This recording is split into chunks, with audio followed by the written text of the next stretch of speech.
Bonjour Marc Ferrati. Bonjour Alex Lueguet. La colère des agriculteurs ne faiblit pas. Hier, pour lutter contre l'épidémie de dermatose, Sébastien Lecornu a promis une accélération de la généralisation de la vaccination dans le sud-ouest, la transparence concernant les doses, le contrôle des déplacements pour éviter la prolifération du virus.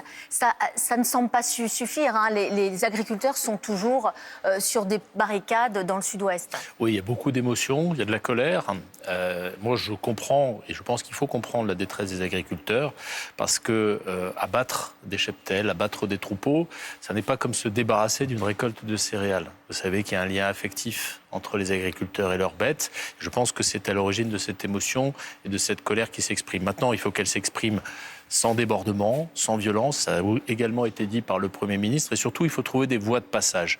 Ce qui a été proposé, vacciner, éviter les déplacements de bovins qui permettraient de propager l'épidémie, c'est ce qui a marché dans d'autres régions, et notamment en Savoie. Donc je pense qu'il faut s'inspirer de cela, il faut expliquer, vous l'avez dit, il faut de la transparence. La ministre de l'Agriculture a annoncé hier la mise en place d'une cellule de dialogue scientifique, parce que je pense qu'il faut aussi remettre de la rationalité, des éléments scientifiques, et baser le dialogue avec les agriculteurs là-dessus pour essayer de convaincre, parce que derrière, l'enjeu, c'est la protection de l'ensemble du cheptel bovin français. Vous parlez de la rationalité. On sait que certains agriculteurs s'opposent au protocole qui a été mis en place par les autorités pour lutter donc contre cette épidémie, c'est-à-dire un abattage du troupeau dès lors qu'un animal est malade. Pourquoi est-ce que ce consensus scientifique, il n'arrive pas à s'imposer ? Je pense qu'il faut une méthode. Et justement, la méthode, c'est d'organiser un dialogue direct entre les scientifiques et les agriculteurs. Vous savez que, et on peut le regretter. Sous la houlette de qui ? Quand les politiques, mais justement, pas sous la houlette du politique, un dialogue direct, parce que quand les politiques s'expriment, il y a souvent du doute, de la suspicion. On peut le regretter, mais c'est un constat qu'on peut faire, pas simplement d'ailleurs sur ce sujet, mais dans d'autres crises. Donc je pense qu'il faut ce dialogue direct, parce que les agriculteurs sont également des gens qui sont tout à fait experts et compétents de leur domaine et de leur sujet, mais il faut partager des informations scientifiques et il faut le faire en toute transparence. Ça, je pense que ça peut aider. Et puis ensuite, il faut ne pas être naïf, parce que derrière cette crise, il y a aussi des gens qui essayent de souffler sur les braises. Il y a aussi des gens qui sont dans le complotisme. Il y a des gens qui essayent de déstabiliser. On le voit sur les réseaux sociaux, on le voit sur également les lieux où s'exprime la colère. Il y a des gens qui ne sont pas éleveurs, qui ne sont pas agriculteurs et qui viennent mêler leur violence à la détresse de celle des agriculteurs. Et donc, je pense qu'à la détresse des agriculteurs. Et donc, je pense qu'on a besoin à la fois de proposer un protocole et une méthode claire qui soit bien expliquée, qui soit dans la transparence. Est-ce qu'Annie Genevard a manqué de pédagogie ? Écoutez, je ne crois pas, parce que, encore une fois, la situation, elle est complexe, et ce n'est pas facile de faire la pédagogie d'une situation complexe, surtout quand il y a de l'émotion, quand il y a de la détresse, quand il y a du chagrin au moment des abattages. Mais je pense qu'on est aujourd'hui muni d'une méthode, un protocole, limiter les mouvements de bovins, vacciner de manière très large, pas à l'échelle du territoire national, parce que ça poserait d'autres problèmes, notamment le fait qu'on aurait des restrictions à l'exportation, et on ne veut pas de ça, évidemment, parce que ça pénaliserait nos agriculteurs. Si on vaccinait tout le cheptel, ça nous obligerait aujourd'hui à restreindre les exportations. Les agriculteurs redoutent aussi la ratification du Mercosur qui est prévu ce samedi au Brésil. Emmanuel Macron a demandé un report de cette signature. L'Italie pourrait venir en renfort de la France. Déjà, est-ce que vous pensez que c'est possible et est-ce que vous pensez que ce vote peut être réellement reporté ? Je l'espère parce qu'on voit bien qu'ici, il y a la convergence de deux éléments qui sont des éléments extrêmement sensibles dans le monde agricole. C'est la gestion de l'épidémie et c'est ce fameux traité Mercosur qui pose des problèmes aux agriculteurs, qui ouvre aussi des opportunités à d'autres secteurs, il faut quand même le dire. Le secteur viticole. Oui, et industriel. J'ai été ministre de l'Industrie, un certain nombre de filières industrielles verraient des opportunités à ouvrir le marché de l'Amérique latine à leurs produits. Mais il faut néanmoins protéger nos agriculteurs et dans ce traité, il y a aujourd'hui des insuffisances. On a besoin de ce qu'on appelle des clauses de sauvegarde, c'est-à-dire de pouvoir limiter les importations de pays en provenance d'Amérique du Sud si on constate des anomalies, si on constate de la concurrence déloyale.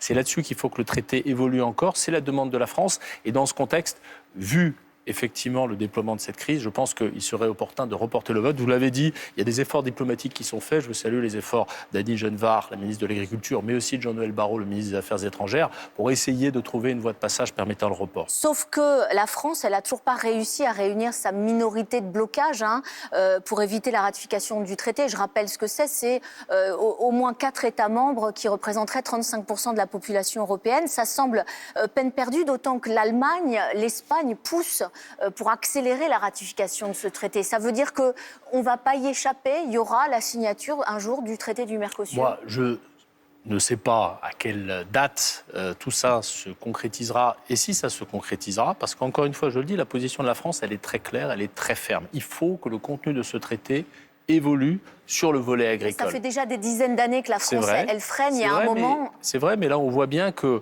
y a certes des intérêts qui sont divergents. L'Allemagne a une industrie très forte et elle veut ouvrir ses marchés. Et elle a donc intérêt à ce que le traité soit signé. Et je respecte évidemment cette position-là.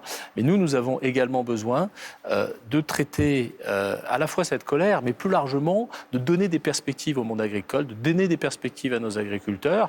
Et pour ça, je pense qu'il y a encore moyen, effectivement, de trouver des alliés au niveau européen pour faire évoluer le traité. Hier, l'Assemblée nationale a adopté définitivement le projet de loi de finances de la sécurité sociale, à 15 voix près. Mais quand on regarde de près, suspension de la réforme des retraites, abandon de l'année blanche, du doublement des franchises médicales, on voit que les couleuvres ont été dures à avaler pour certains au sein du socle commun. Est-ce que pour vous aussi, ça a été compliqué et est-ce que vous vous dites c'est aussi le prix de la stabilité ? Ça a été plus que compliqué. Moi, j'ai hésité jusqu'au dernier moment à m'abstenir sur ce texte. Finalement, l'intégralité de mon groupe Ensemble pour la République a voté pour le texte et effectivement pour la stabilité, pour l'unité du groupe, pour le collectif et aussi parce que l'absence de budget de la sécurité sociale aurait généré un déficit encore plus important, de l'ordre de 30 milliards de déficit. Aujourd'hui, c'est 24 milliards. Exactement, alors qu'aujourd'hui, on a 24. Vous allez me dire, c'est très important et donc c'est aussi un problème. On a un déficit qui était prévu à 17 milliards, qui est finalement à 24 milliards. Pourquoi est-ce qu'on a un déficit si important ? Vous l'avez dit, parce qu'un certain nombre de réformes et d'économies n'ont pas été faites. Moi, je regrette ce budget. Je le dis très, très clairement. C'est un budget qui obère l'avenir, qui pénalise les générations futures qui auront besoin de rembourser cette dette, qui, en suspendant la réforme des retraites, fait preuve d'une forme de déni économique, de déni démographique. Et vous le voyez d'ailleurs, il y a un débat qui monte sur la natalité qui est en berne. Ça doit aussi nous interroger sur la manière dont notre système de protection sociale va s'équilibrer dans les prochaines décennies. Donc moi, je regrette ce budget. Maintenant, il y a le budget de l'État. Le plus dur, effectivement, reste à venir avec le budget de l'État, qui a été voté lundi au Sénat, mais tout va se jouer vendredi lors d'une CMP, commission mixte paritaire, 7 sénateurs, 7 députés. Ils peuvent vraiment se mettre d'accord ou c'est mission impossible ? Ce sera difficile. Pourquoi ? Parce qu'on peut se mettre d'accord à 7 députés et 7 sénateurs. Il y a une majorité de sénateurs et de députés de centre ou de centre droit, parce qu'au Sénat, c'est le centre droit et la droite qui sont majoritaires. Et donc on peut se mettre d'accord sur un budget qui soit au fond un budget de centre droit, on va le dire comme ça, c'est-à-dire un budget qui ne taxe pas trop les entreprises, qui ne taxe pas trop de manière générale, qui limite les dépenses.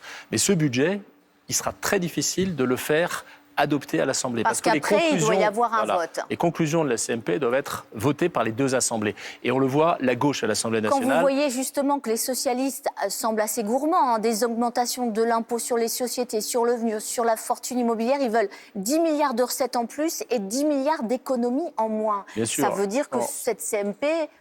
elle a quand même très peu de chances d'aboutir et ce budget, très peu de chances d'être voté. C'est la loi spéciale. On retrouve l'équation politique très difficile que l'on a depuis déjà un certain temps. C'est que la gauche veut augmenter les impôts et ne veut pas réduire les dépenses.